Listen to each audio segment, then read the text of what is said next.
Hi, I'm Maggie MacAlpine, the Director of Cybersecurity Partnerships and Evangelism at Seceon. And with me today, Keith, Keith would you like to introduce Johnson. yourself? Yeah. Yeah, perfect. Keith Johnson, Executive Vice President for Obviam. I work for a company that we, by our motto, stand in the way of cyber threats for our customers. We do this on a few fronts. One would be that we concentrate on providing what we call virtual Chief Information Security Officer services, so thought leadership, strategic direction. We also do monitoring, detection of threats, both in real time, but then also proactively helping customers through assessments, whether it's risk assessments, vulnerability assessments, or continuous threat exposure management, which we'll talk about today. Fantastic. And I really appreciate you joining us. We're here for Cybersecurity Awareness Month. So, all the good stuff. I thought we could start out by talking about a passionate topic for you, which was continuous threat exposure management. I was wondering with how important it's increasingly become. Can you explain how this approach helps organizations prioritize their vulnerabilities faster and more effectively? Yeah, thank you, Maggie. That's a very great question. So I think from our perspective, what we're seeing clients, they're struggling in figuring out where to prioritize their time, but they're also struggling to around this concept of a patch comes out, then they have to spend time trying to figure out if they should apply this patch and what frequency they should apply it. And as you can imagine, there's a lot of vulnerabilities that are floating around. The CVE list, I think, is going to dwarf last year if you look at it from a vulnerability exposure.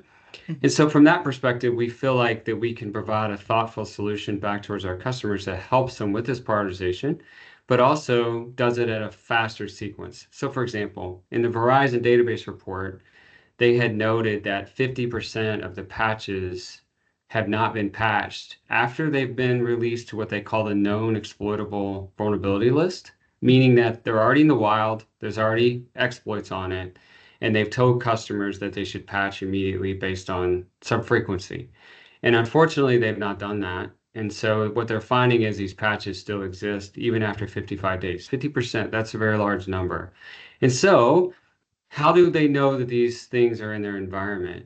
Well, if they only have 50 days to patch it, or even less in some cases, what we found is if we can offer a thoughtful solution within scanning a customer within a 30-day clip, then what we can do is provide to them a listing of those vulnerabilities that are impactful to them as compared to the known exploitable list, and then help them prioritize those patches. Hey, we understand your environment. We understand that you have these issues in your environment. We feel like you should focus here on the criticals. And then from there, then we can rescan them afterwards to make sure that those have been mitigated. And then also at the same time that we're analyzing the data can determine whether or not they have compensating controls in place, because then they may not have to act as fast right now, but it should go on the list, but further down. So we feel like that customers are really gravitating towards this concept of what we call our attack surface discovery. So what is my attack surface internally? What's my attack surface externally? And then help me prioritize in between. And customers are delighted that we're able to kind of provide this for them, and also that they have access to experts who can do the translation. Oftentimes you see in the industry, folks will come in and just run a scan on a network, provide a report, and then bounce, right? What we have found is, let's back up a second. It's more than just providing a report. Let's help the customer digest what they're seeing, and then laying out a thoughtful plan on how to get through the patching cycle with some prioritization. So our customers are very happy with this service that we're providing so far, and we've had great success in this area. It kind of sounds like you're here at the bleeding edge of cybersecurity, right? Because I mean, I remember, we're always trying to get that number of days to to vulnerability Yeah. discovery and patching down. And, it sounds like you're right at the forefront there with the 50 days and helping to bring that down. I thought we could maybe talk about another thing that's a bit top of mind for people, I think, who are trying to live on that edge, like, AI and threat actors, but specifically like you mentioned that the threat actors are actually somewhat smarter or maybe not smarter on the overall, but faster than us at adopting some of these new technologies like AI and things like that. So how do you see that impacting cybersecurity, both in terms of threats and defense strategies? That's another great question, Maggie. I would think that what we're seeing is the rise of an up level of skill within threat Mhm. actors that they don't have to necessarily understand, say, even the common English language anymore. What we're seeing is they're getting into the most ubiquitous thing on the planet, which is Office 365. They're logging in some cases to these customers because of the breaches that have happened this year. The National Public Database was a good example. Lots of clear text passwords that are floating out there. These threat actors are using AI to bring that into the fold, into their own databases, mining that for the data, and then now they've got good username and passwords that they're trying to log into Office 365 with. Once they get someone on the hook, they're dumping all their email into subfolders under their inboxes, and they're monitoring them over a course of time. They're then dumping all these emails into AI and then using it against their customers by crafting really interesting emails as if it was that person because they have their words, because they dumped all their emails. And this person on the other end, the threat actor, may not even speak English very well at all. And so now you have an instance where used to be you get bad spellings and you could tip off, or you may get a broken link that's not quite right. But now you're getting the actual emails from the person with English that sounds like this person because you're used to dialoguing with them, citing a bit of urgency for them to take action on an invoice or pay this thing, because if you don't, then this is going to hurt us, right? And so what you're finding is the threat actors, through not only that process, but also through just automation they're building for themselves. You mentioned dwell time, which is very interesting. What we're also seeing is the scanning frequency. So they'll scan something and then come back later, but AI is giving them an advancement in that scanning technology because now they, through their own automation, can be more efficient, right? So when they cast a wide net, some people always ask, why me? Why did it happen to me? Why did it happen to my company? But in reality, you just happen to be in the big AI net when they launched it. And then from there, then they define it, refine, and then you get handed over to a human, and now it's in there doing something nefarious. And so I feel like it sped them up in their efficiencies, but it's sped them up in their knowledge and upskill. So no longer do you have to know how to code. I mean, little personal story, my son, who is in college right now, is a freshman. He's taking his first college course in coding. He had an assignment, and I was quite surprised that he was able to get it done as fast as he did. And I asked him how he did it, and he said, "Well, I took what they asked me because it was written. I put it in Chat GPT, and then it outspit the code for me on what it thought might be." And then it got me thinking, wow, this is probably exactly how threat actors are doing it, right? So they have a problem, a use case, a statement. I need to write this in a certain type of code, or I need to take this certain type of action. How can I do that? So you're taking someone who's a novice, just getting started, yet all of a sudden becomes more of a medium or even advanced person by use of AI. So it's just speeding up everything. And we need to fight AI with AI. I mean, that's the only way that we're going to kind of get through this together. But we need to be able to work as fast as they are working because they're highly funded and highly interested in the outcomes. So.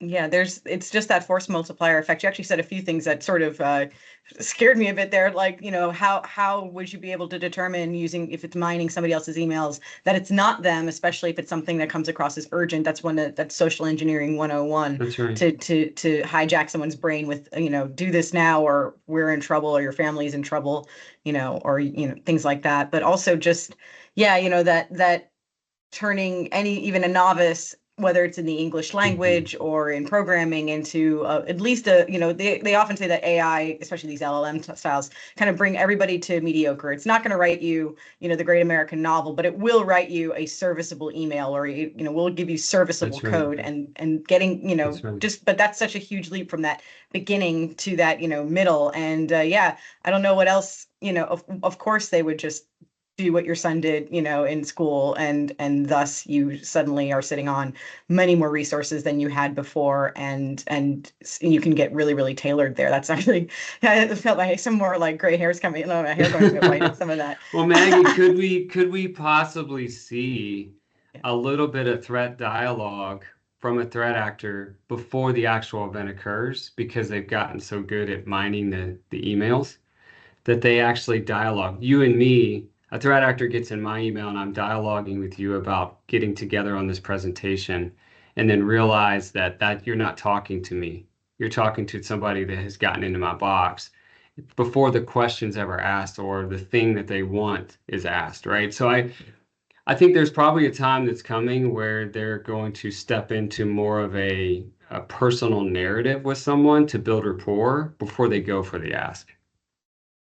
Yeah, yeah, absolutely. Like jumping in at some point earlier than, for example, you're just a generous guest giving us your time. But if you had stepped in and been like, hey, if they had stepped in as me and been like, can you give us your bank account, information? We want to send you, a check to That's thank right. you for this, That's right. That's or, right. that would seem maybe a little weird, but also maybe plausible, or give me your address or give me something else that, so we can send you a gift after to thank you. That sort of thing would be completely invisible within the discussion. That's thanks, more things to worry about. As if we didn't have more enough reasons to not be able Yes, to I sleep know. well in this industry.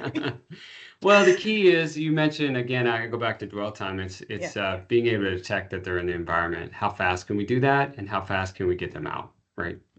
Absolutely. But then you have the problem, another thing we talked about with these third-party vulnerabilities where it's not even you making the call. They've poisoned the supply chain. And that's why, another topic I've heard on this bleeding edge of cybersecurity is, software bill of materials, SBOM, and how organizations can use their supply chain. Let me start over, but like how important it is for organizations to have a complete understanding of their supply chain through those That's right. initiatives like SBOM, so they can better manage these risks. I was wondering if you could speak to that for a moment. Yeah, we're gosh, compliance. I think Microsoft says over 250 different regulations that are changing daily, right, within the environment for just in general, across all kinds of compliances, NIST, CMMC, HIPAA, PCI. So how can companies keep up? How can they fight the fight? What we're also finding is the average tenure for CISOs in an org is very small. It's Mhm. 18 months, at least I heard once. Not surprising. I've had a chance to converse with probably 4 or 5 CISOs or CISOs in just the last few weeks. I asked some that have long tenure, what's been your success? I've had some that why, you're newly minted in that organization. So where did you come from? What I'm finding is they need help just keeping up. And so we decided as a company to launch a vCISO service primarily to help customers keep up with the regulatory, right? Because they're changing so much. NIST 2.0, when it came out, was a big lift for some companies, and they're like, "Hey, I thought we were caught up, and now they realize they're not." But in doing so, one of the questions, Maggie, and you brought up third-party risk. One of the elements of our service is to ask them about their third-party risk management. What are you doing around to vet your third parties? What we oftentimes get back is, well, for our primaries, we feel like we do a pretty good job, meaning that they ask them for their compliance package. They may ask them for their SOC 2 report, and any other certifications that they may have, and then they put that in a repository for a rainy day. But then I follow-on question is, well, what about your third party's third party? How are they being vetted? Do you ask those questions? And you go to the whole supply chain issue, right? Most of the breaches that I've seen as of late generally are something related to a third party was touched in a bad way, and then they have impacted the greater organization. Um, we also know if we go back, 2 years in Log4j, Mhm. that was a vulnerability to a key thing that was built that most programs didn't even know was in place because it was a piece of software that helped logging within something that they purchased. And unfortunately, they did not even know that they had it. So you saw this scurry in the industry of people scanning for this thing called Log4j. And when they found it, then they tried to upgrade and patch it, or at least take it offline so it wasn't publicly exposed.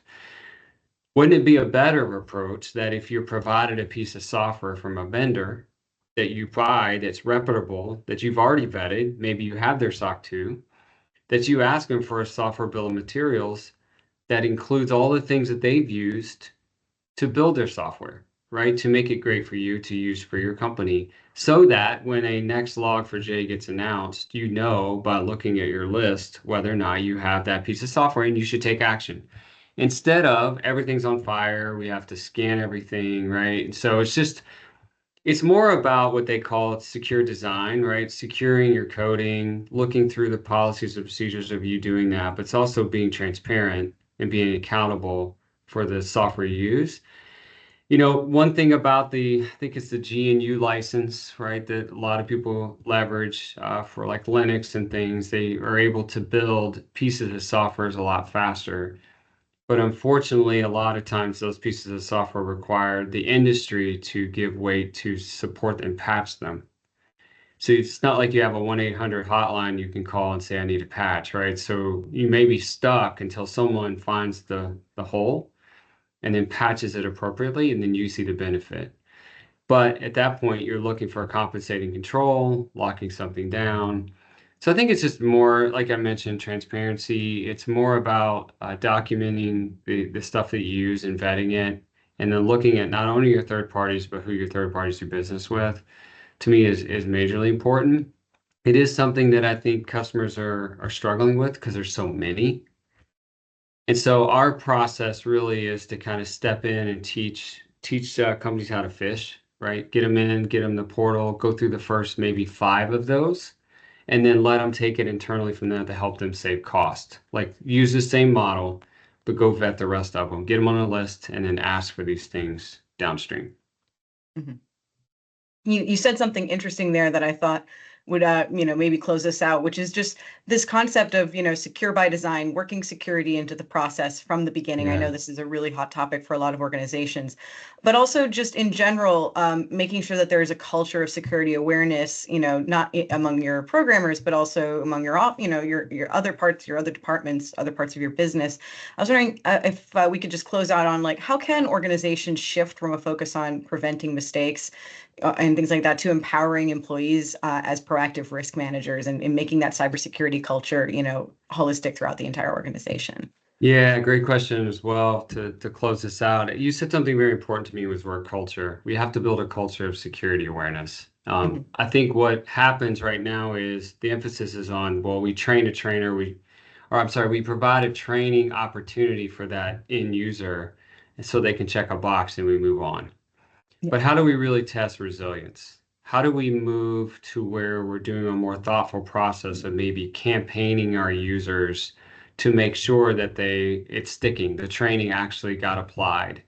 Because it's really in the heat of it that our users will make a decision. And I do subscribe to they are the first line of defense. I do Mhm. like that approach. But what I don't like is if they do or click on something that they didn't mean to, that we somehow frap them or they're somehow put on a naughty list, right? From that perspective, which is a terrible approach.